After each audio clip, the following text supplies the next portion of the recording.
of them can track up the east coast of the United States and then come across the North Atlantic towards us. And sometimes you'll hear that this is the tail end of Hurricane Charley, for example, which is a famous example from the 80s. But that doesn't happen every time. Sometimes they can dissipate in the North Atlantic, sometimes they take different tracks, but they're certainly not the cause and the source of each winter storm.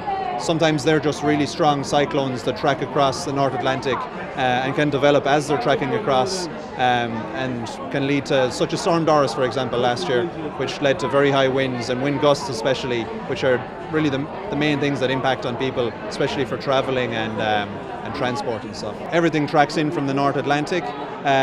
It's just, as you said yourself, the source of things can differ, and as I mentioned earlier, some of them can be the tail ends of hurricanes, but not very often, and otherwise they're just normal cyclones that develop and can just form strong winds and bring their nastiness in over the country. What is the difference between the sort of storms that we see every winter and the hurricanes that you see in the Caribbean? I guess the main difference is the intensity. So I'm sure you saw some of the images of the devastation related to Hurricane Irma on the television, and they're caused by the winds, so really, really high wind speeds, over 200 kilometres an hour, compared to the wind speeds that we would get with a winter storm in Ireland or the UK, which would be around 100 kilometres an hour, probably a bit over if you're talking about wind gusts.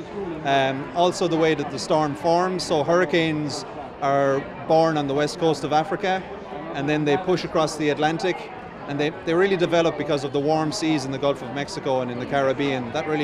That's their energy bed. They take all their energy from those warm seas, and they tend to grow and grow until they make landfall.